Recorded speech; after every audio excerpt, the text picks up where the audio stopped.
پس جواب نمیدی؟ میخواین بگم خانم سوفیان مشکلمون رو حل کنه؟ نه لازم نیست. بهتر با کاوه حرف بزنم. در چه مورد؟ رابطش با شما. ببین من از خدام کاوه با تو رابطه باشه، عاشقت باشه، با هم قرار بذاری یا هر چیز دیگه ای، باعث میشه کتی منو ببینه. حتی اگه کتی منو نبینه حداقلش آدمی مثل کاوه تو زندگیش نباشه. شما خانم سوفیان رو دوست داری؟ خیلی سال. ایشون چی؟ دیدی که کاوه رو انتخاب کرد. خیلی تند و سریع، مثل خریدن یه شکلات از یه دکه. وقت اسمش هم گذاشته ازدواج. چون عشق و تجربه کردم همه جزئیاتشو میدونم. از روز اولی که اومدی تو این شرکت نگاهت، لحنت نسبت به کاوه توش عشق بوده. فقط نفهمیدم بهرام بیچاره این وسط چی کار میکرد. نمیدونم شاید اینا دوتا دوست بودن که کاوه به خاطر بهرام کنار رفت. همین اصلا واسه من مهم نیست. قسمت مهمش کتیه. اگه کاوه عاشق تو باشه نه کتی، یعنی من هنوز امید دارم. کمکم میکنی؟ بله کمکتون میکنم.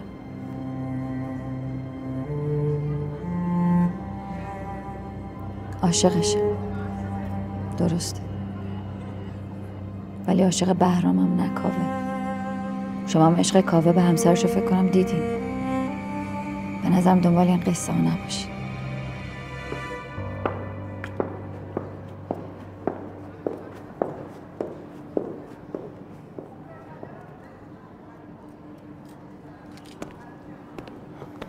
بابت این سوء تفاهم متاسفم.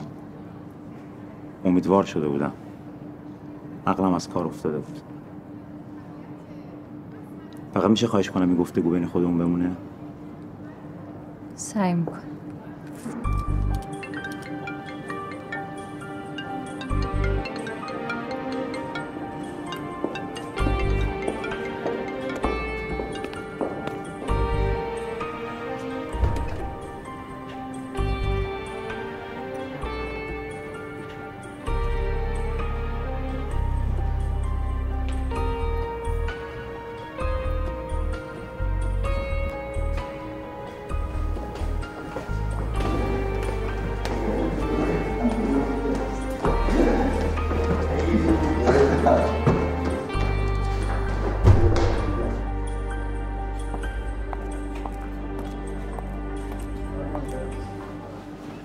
رضایی نیومده؟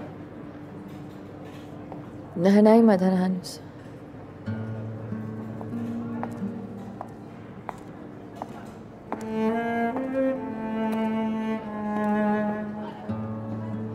یه چند دقیقه بیا تو کار داره. بله چشم. میخوام چند تا عکس برام بگیری.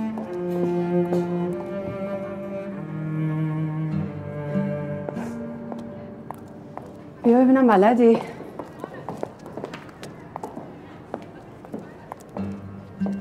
خب عکاسمون بگو بیاد با دوربین بگیره قشنگ. امروز نیومده. بعدش هم من دوست دارم دخترمون ازمون عکس بگیره. به نظرم خیلی عاشقه. لحظات عاشقانه رو قشنگ‌تر درک می‌کنه. من فقط خیلی خوب عکس نمیگیرم خانم سوفیا. نگران نباش عزیزم. با این گوشی هر عکسی بگیری خوشگل میشه. کاوه بیا. بیا سلفی بگیریم بهتره. سلفی خودمون میگیریم بعدا. اینو بذار بگیره. خوش رو. بیا عزیزم. کاوه. بتون اینجوری بگیریم. خوش. فقط صح. نه خوبم؟ آره. عالی.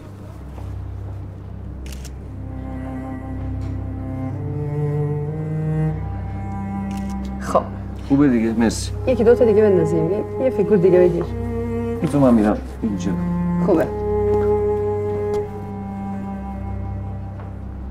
کاوه یکم یه پایین تر. اینجوری بد میشه. خوب نمیشه عکس. نه قول میدم خوب میشه. بنداز عزیزم. خب یه دونه دیگه هم بذار من بلندشم.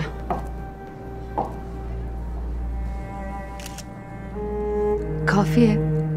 متشکرم. ببینم چیکار کردی. آخه این چه قشنگ شده. آره. نه؟ آره. خیلی دوست داشتم جای شما بودم. چطور؟ کاش من و بهرامم حالمون مثل شما خوب بود. پس قهری؟ بله. امروزم برای همین نیامد سر کار. دلم هم براش خیلی تنگ شده. با اجازه.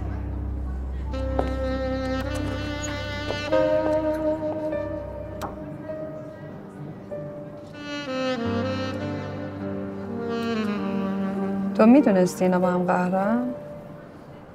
آره. دختر خوبیه. کره بهرامه. به نظرم خیلی به هم میان، نه؟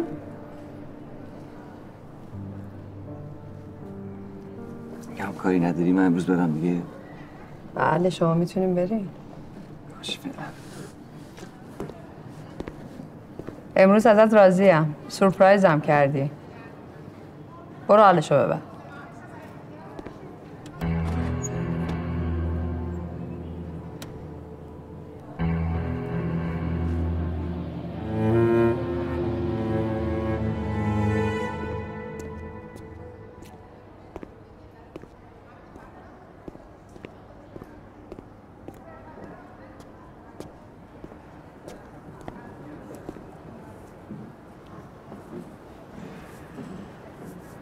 چرا اینقدر حالت بد شد؟ ببخشید.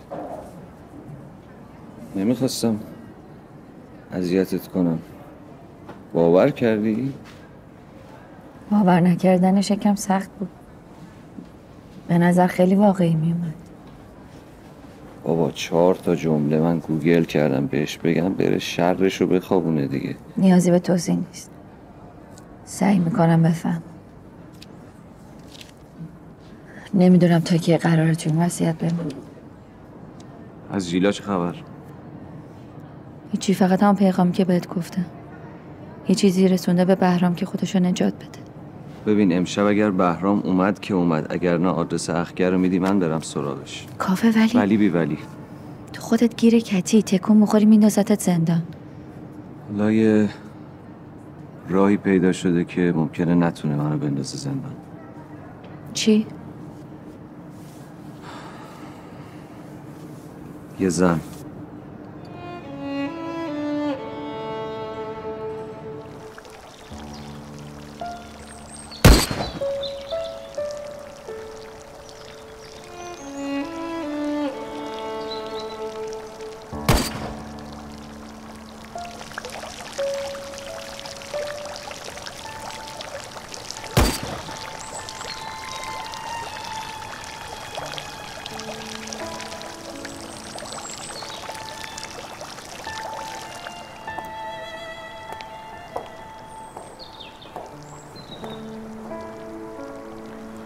شکت به این برطرف شد؟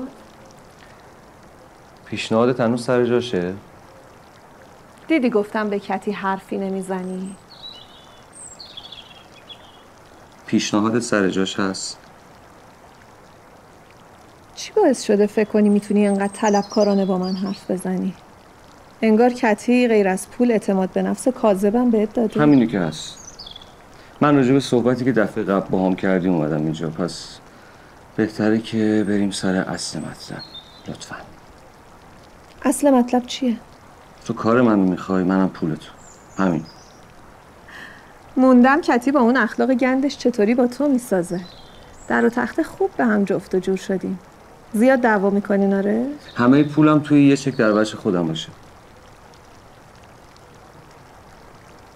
خوب سر تو حساب کتابه. مثل اینکه خیلی تو عذابی آره؟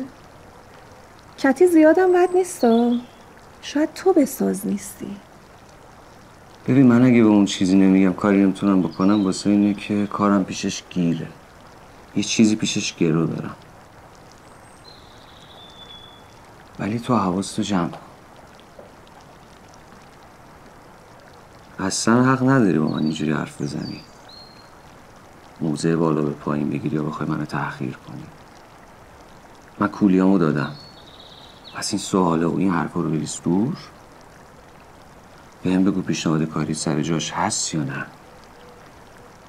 آها خوشم اومد. پس هنوز خیلی هم محتاج من نیستی. من پوله رو میخوام. در داشتم کاریو میکنم که تو ازم بخوای. اون کار چیه؟ اون کار که مال قبل بود. یه خورده دیر اومدی به هم برخورد.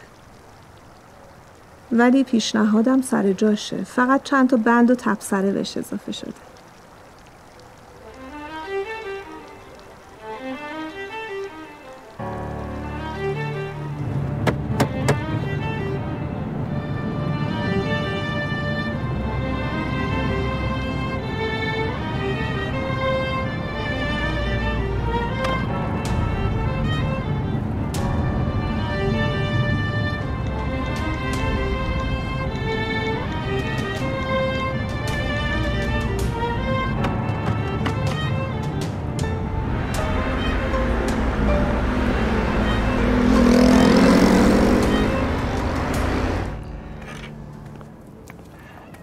به به به به، آفرین آفرین آفرین به هوشت.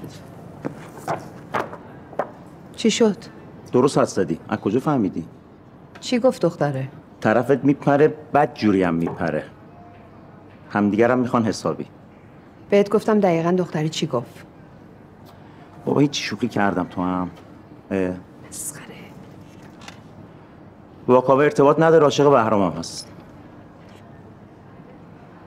نقشتو خوب بازی کردی؟ نفهمید که. نقش واسه چی بازی کنم؟ حقیقتو گفتم. سیروان کافیه، اینقدر گذشته رو نکش وسط. باش. تو چیکار کردی؟ هیچی، یه ماجرا این وسط هست، سر در نمیارم ازش. به همشون مشکوکم. باید کمکم کنی. حتما. بیا تو.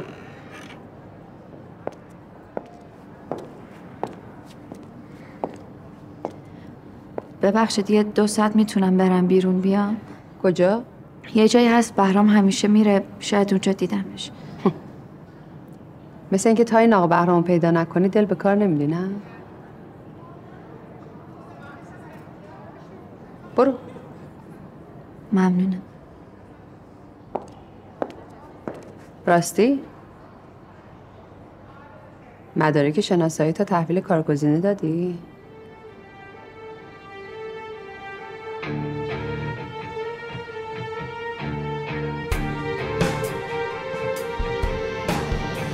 مدارکو چی کار کنی؟ نمیدونم، واقعا نمیدونم. نگفت این زنه کی بود؟ چی کارت داشت؟ همون دوست کتی بود دیگه، قبلا هم گفته بودم. خب چی کارت داشت؟ کار به درد بخوری نبود. کاوه چی کارت داشت؟ یعنی چی کارت داشت؟ زنگ زد گفتش که یه کار بیزنسی. من فکر کردم یه پول گنده‌ای توش، رفتم دیدم مثلا این کاره نیست، اومدم بیرون. بعد چه کار بیزینسی که تو رو به کتی ترجیح میده؟ چه ربطی داره؟ اون اصلا با کتی حال نمیکنه. بعد الان همه مشکلای ما حل شده، فقط موزل الان این خانومه. نه موزل ما الان این خانوم نیست، ولی باید بدم دور برم چه خبره. چه خبره؟ هیچی. کتی که هم بود دوست داشتم اضافه شد.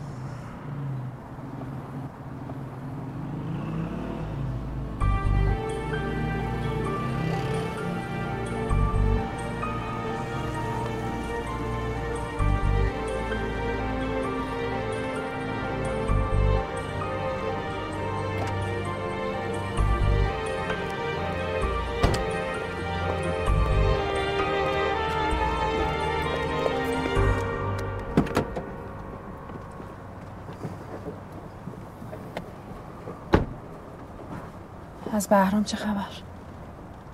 هیچی، تو راست داره میاد. واقعا؟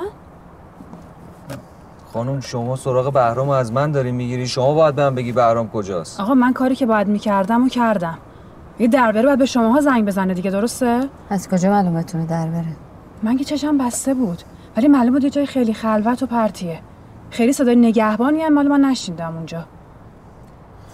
من نمیدونم. اگر تو این 1-2 روز بهرام اومد که اومد، اگر نیومد خودم میرم سراغ اخبار. آره برو که به جرم چاقو زدن آبتی مندازتت زندان، 100 تا پاپوشم واسه درست کنه. اصلا مهم نیست، همه این چیزا رو من میدونم. بهرام به خاطر من اون توه، تیکه تیکش هم بکنن زبونش وا نمیشه.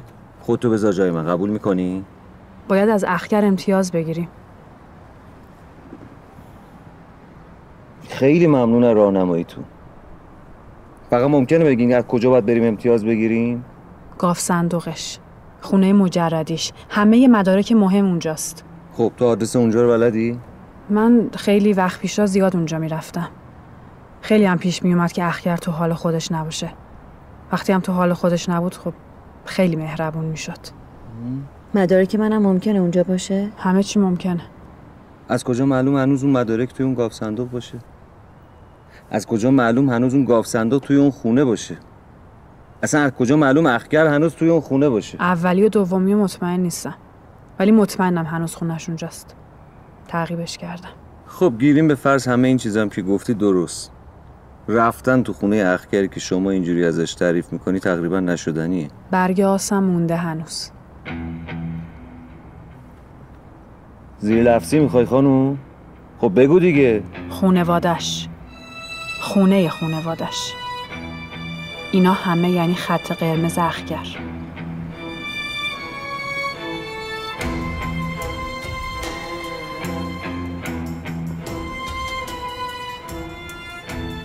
دیگه هرچی راه بود ما رفتیم. آخرش هم رسیدیم به شما. این وسط خیلی پولم به باد دادیم. رشوه‌های بیخود، زیرمیزی‌های الکی. به خاطر همینم با شریکم به این نتیجه رسیدیم که دیگه یه تومنی به هیچ کار چاق کنی ندیم. اگر هم خواستیم پولی بدیم، به یه آدم حسابی مثل شما بدیم. خلاصه من در خدمتم. فرمودین زمین کجاست؟ همین بغل، 2-3 قدم اونورتر. پرونده قضایی که نشده؟ نه، فقط سندش یکم مشکل داره. به خاطر همین بهانه‌های مختلف میگیرن که توی محدوده است، جزو طرح، مجوز هتل بهش نمیدیم و از این تبصره هایی که قطاری برای ما میچینن. بلتب خودتون بهتر میدونید. چند طبقه است؟ 18 طبقه. مانعی نیست، میتونین از 2 هفته دیگه ساختش رو شروع کنید. واقعا؟ البته با پنتهاوسش میشه 19 طبقه. خود پنتهاوسش هم یه ویو کامل 360 درجه به کوه و جنگل داره که داخل خود واحدم استخر، سونا، جکوزی، سالن بیلیارد، آسانسور ماشین، برای خودش یه هیولاییه. طبقه 19 برای صادر کننده مجوز و سالی 100 میلیون کمک به مؤسسه خیریه‌ای که خودم میگم. اینجوری باشه من باید با شریکم یه مشورت بکنم یا سبک سنگینش کنیم. اگه اینجوری بود باید با شریکتون میومدید. در مورد کمک به مؤسسش مشکلی نیست. بالاخره زکات پولیه که دادیم. حلاله. ولی در مورد اون پنتهاوسه تا حالا شیرینیه به این بزرگی نداده بودیم. یه زمین مسئله دار که با چند تا سازمان و نهاد درگیره ارزششو داره؟ نداره؟ شما اینا رو از کجا میدونید؟ مشکل شما قبل از شما تو این دفتر میاد. خوشم اومد. به کارتون واردین. قبوله. پنتهاوس مال شما. از اون جایی که حرف و تعهد برام مهمتر از سند و مدرکه، در صورت دبه کردن مجوز تخریب سریعتر از ساخت صادر میشه. ما حرفمون حرفه. دبم تو کارمون نیست. خیالتون راحت باشه. بعدشم مگه دیوونه میاییم با شما در بیافتیم؟ ما تازه شما رو پیداتون کردیم. خیلی کارا باهاتون داریم. خب من با اجازهتون دیگه رفع زحمت میکنم. پس خبر از شما. خدا حافظتون باشه. متشکرم. خدا نگهدار.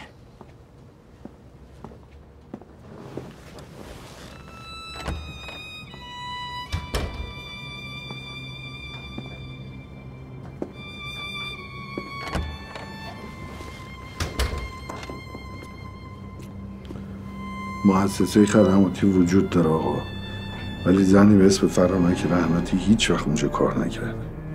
برو سراغ رحمانی. همه این اطلاعات زنه رو خیلی زود میخوام. گفته بودید بعد خونه رو عوض کنیم.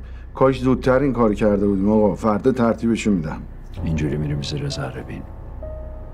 اول باید بفهمیم کجا وصله.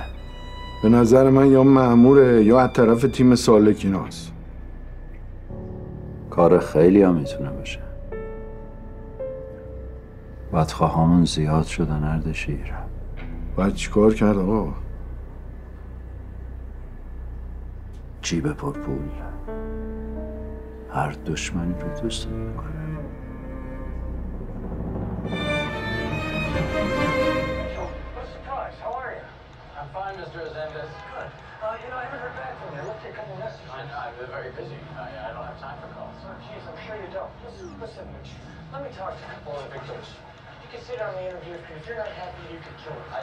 کاوه این سویچ من ندیدی کجاست؟ اینجاست. کجا؟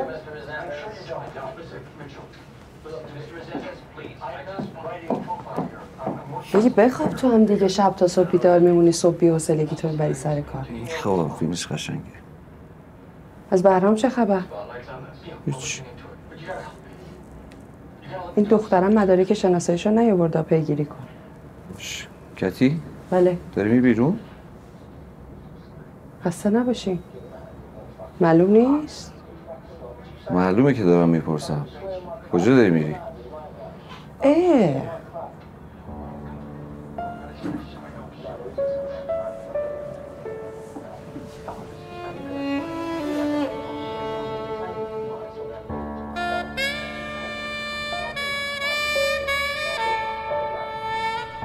اینکه کجا میرم و چی کار میکنم به تو مربوط نیست. این سوالا مال زن شوهرای واقعیه، نه من و تو.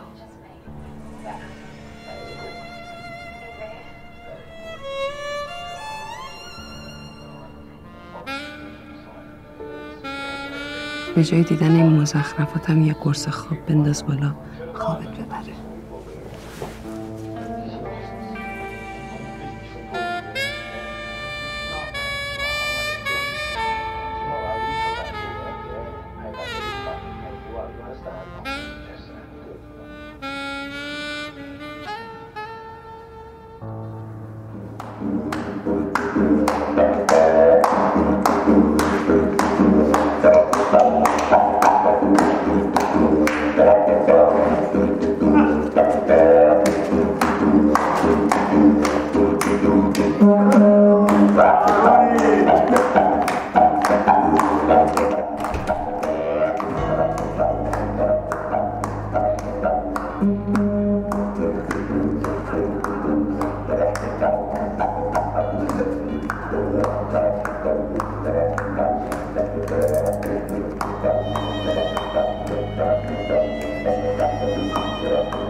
وایسا احمد آقا. سلام خانم. خداحافظ خانم. درستش میکنم. من نوکر شما خانم، ولی به جون شما نمیشه. منو میکشه. باور کنید منو میکشه. چی شد یهو؟ شما دوتا که با هم خوب بودیم. نمیدونم. یهو تو خواب اومد بالا سرم. با پاراجور میخواست بزنه تو سرم. متکا رو گرفتم جلوش. به من میگه تو مأموری؟ تو پلیسی؟ بهت که توضیح داده بودم چجوری باش رفتار کنی. تو حتما یه کرمی ریختی، اینم مشکوک شده. خانم گلاب به رو تو مستراب رفتن مشکوکه؟ آره؟ میگه تو چقدر مستراب میری؟ به کی گزارش میدی؟ میگم من به کسی گزارش نمیدم. من به جز خانم که شما باشین به کسی زنگ نمیزنم. اصلا من کس و کاری ندارم. باز حرف خودش میزنه. باشه. بیا بشین با هم دیگه حلش میکنیم. شرمندم خانم. این خونه گورستون من میشه. اجازه بدین من برگردم ولایتم. صبر کن. حقوقتو 2 برابر میکنه محمد. 10 برابرم بکنی جونم ارزش داره. نمیتونم. بهت عادت کنه درست میشه ها. خانم قرار 8 ماه به من عادت کنه. خواهش میکنم اجازه بدین من برگردم ولایتم. اگه التماس کنم چی؟ ببین این دفعه زد تو گوشم. دفعه دیگه منو میکشه. خدا ملک الموت رو میفرسته سراغم. حقوق این ماه هم که پیش دادین تو اتاقم زیر فرشه. نبردم که یه وقت حروم و حلال نشه. خداحافظ. حالا چرا داری نصف شب میری؟ خطرناکه. بذار صبح. هیچ خطری نداره. گل، دوز، جن، پری خطرش کمتر از این خونه است. خداحافظ. خداحافظ.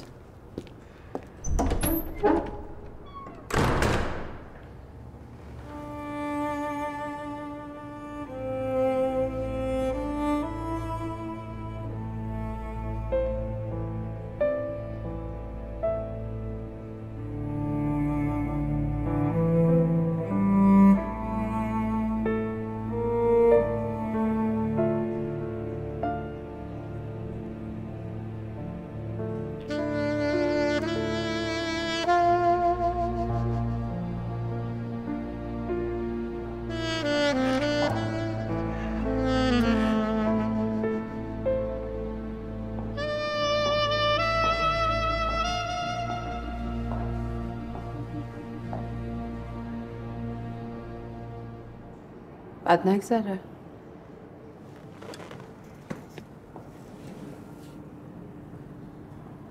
دیشب کجا بودی؟ غیرتی شدی؟ برام عجیب بود.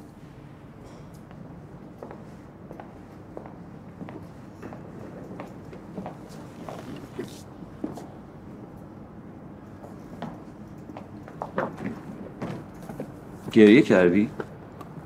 به تو ربطی نداره. پس گریه کردی؟ ادای منو در نیار. بشین. منشی شرکت باید قبل از بقیه اینجا باشه. نامزد رفیقت کجاست؟ نامزد رفیقم، من چه میدونم کجاست. اینجوری کلامون میره تو هم ها. حواستو جمع کن. کتی جان هنوز ساعت کاری شروع نشده، پیداش میشه. تو چرا اینجایی؟ من خوابم نبود، حوصله‌ام سر رفت، بلند شدم اومدم شرکت. پس برو 2 تا چای بریز بیار. بله حتما.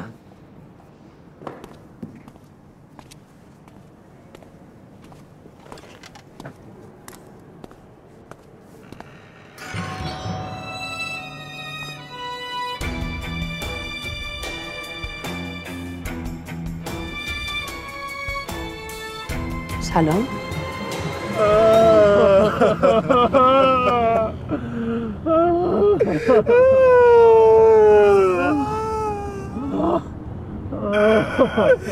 بابا گوه خوردیم، غلط کردیم، بیجا کردیم، بذارید بریم ما. آقا تا که خواهی ما رو عذاب بدید.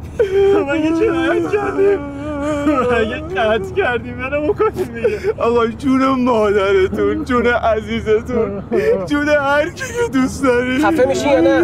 آقا اینجوری که نمیشه که. ببند دهنتو دیگه.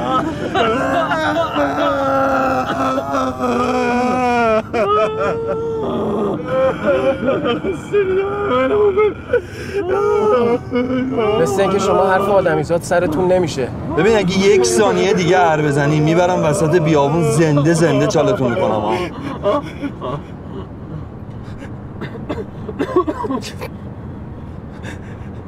آقا فقط یه دقیقه گوش بدین. اگه بیراه حرف داریم حق با شماست. این همه مدت عین یه حیوان تو اون طویل ما رو نگه داشتید. نه کاری میکنید نه حرفی میزنید. آقا لااقل بگین کجا داریم میریم چی کار میخوایم بکنیم. دارم میبرم تو شناسایی. شناسایی کی؟ وقتی برسیم میفهمیم. الانم یا خفه میشین یا زنده به مقصد نمیرسین. الو. سلام آقا این پسر فرار کرد، در رفته. چی؟ ما حواسمون جمع نبود، نمیدونم حواسمون پرت بود، اومدیم دیدیم فرار کرده.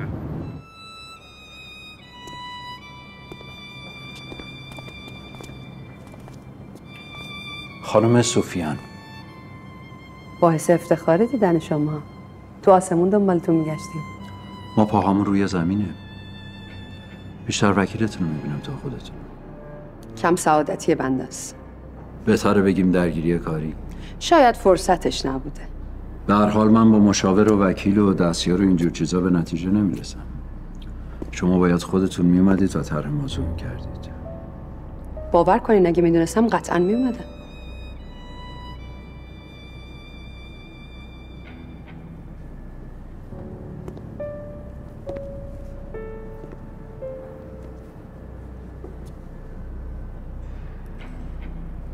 شما رو جایی ندیدم. نمیدونم، شاید. همسرم هستن، کاوه سفیان. پس فقط مردان نیستن که زن جوان میگیرن. تبریک میگم. ممنون. کاوه جان، جناب اخگر از مردان قدرتمند و متنفذ شهر هستن که امروز افتخار دادن تشریف آوردن شرکت ما. با یه قهوه داغ و شکلات تلخ چطورین جناب اخگر؟ برای شکلات و قهوه خوردن نیومدیم. 3-4 دقیقه بیشتر طول نمیکشه. وقت زیادیه. من تو همین 3-4 دقیقه کار رو انجام میدم.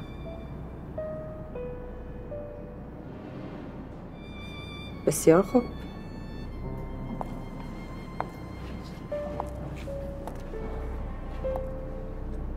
در خدمتم.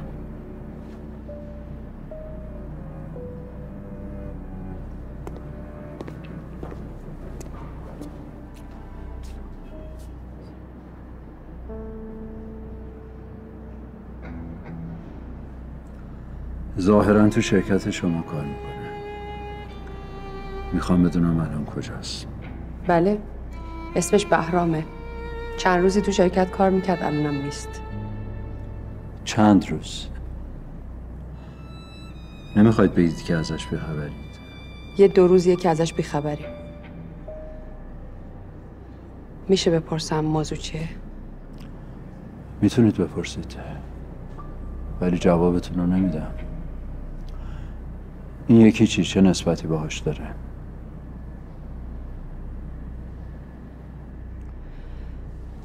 نامزدشه. الان کجاست؟ اونم یه چند روزی اینجا کار کرد و الانم نیست.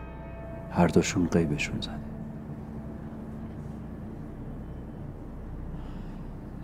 میخوام فرم استخدامشون رو ببینم.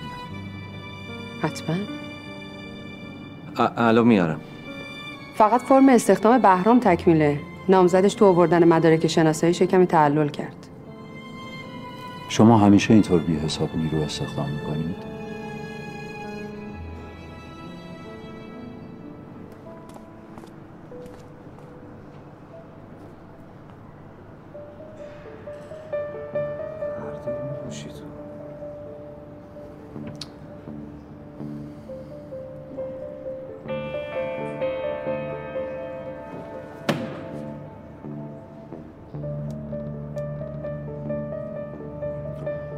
چرا استخدامشون کردیم؟ خیلی واضحه. اینجا یه شرکت تولید پوشاکه. ما برای نمایش تولیدامون نیاز داریم به یه سری دختر پسر جوون که خوش اندام باشن. پسر تیپش بد نبود. گفتم به عنوان مانکن بیاد برامون کار کنه. نامزدش هم دنبال کار بود. گفتم بیاد به عنوان منشی وایسه، شاید به دردم بخوره. یه شرکت پوشاک ورشکسته‌ای که درآمدش از پوشاک نیست. دقیقاً. الان کی ورشکسته نیست؟ وضع همه بده. همه؟ وضع همه بده شده بهونه برای کسایی که پول در آوردن بلد نیستن. و ما چون خوب بلدیم پول در بیاریم، دوست داریم به شما وصل شیم. به شرط همکاری، چرا نه؟ چند درصد؟ بدون هیچ درصدی هرچی داشته باشی واسط رد میکنم. جفتشون رو میخوام. پیداشون میکنم. فقط ندیرتر از من.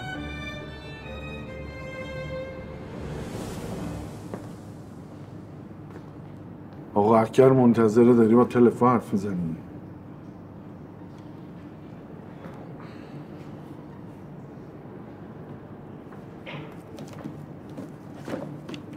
خب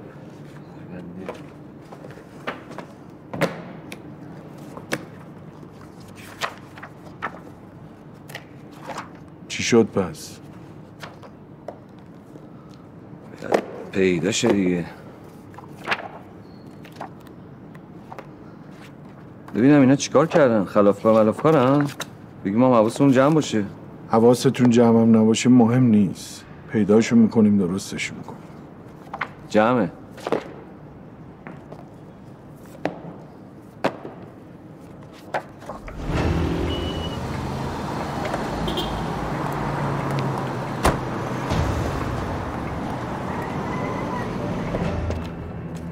قدم این فرما زیاده که پیدا نمیشه.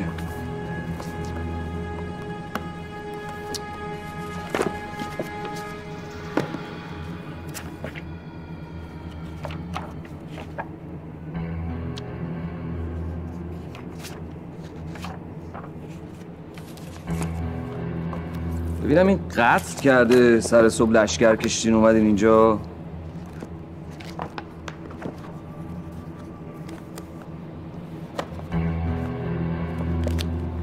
نامزدش چی؟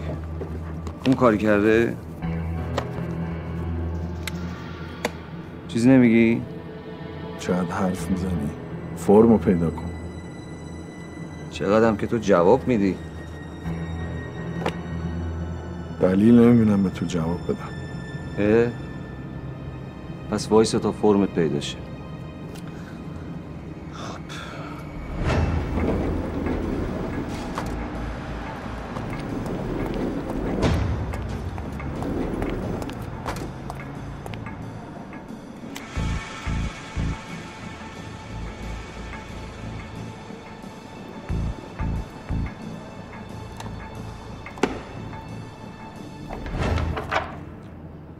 مگه دنبال سوزن میگردی؟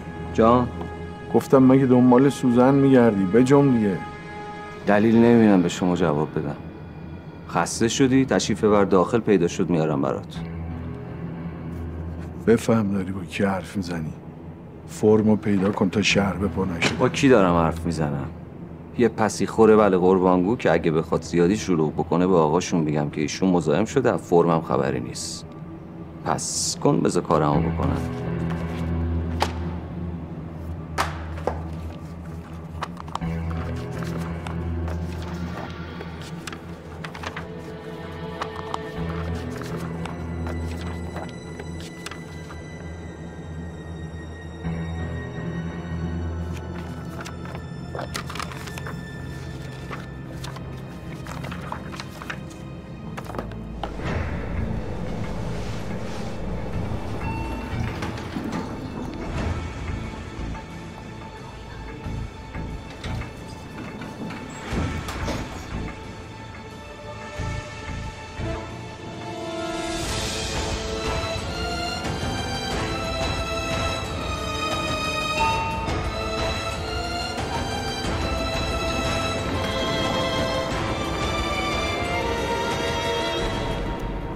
کجا؟ گفتم که نیست. اگرم بود به تو نمیدادم.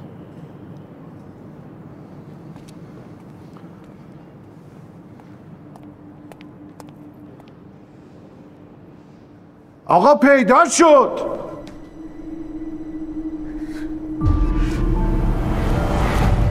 بیرون آوردن اخگر و خدنگاش از خونه با من. شما فقط اون آدم رو پیدا کنید.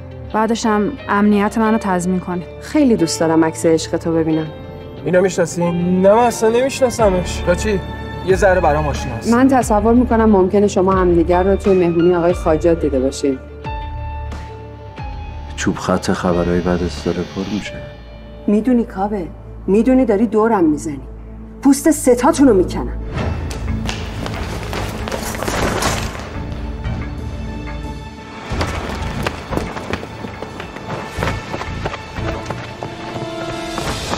من اصلا به خاطر شما این کار نکردم. پس به خاطر کی کردین؟ با اینایی که به عنوان پرستار میفرستن برات، تو رو خدا خوب تا.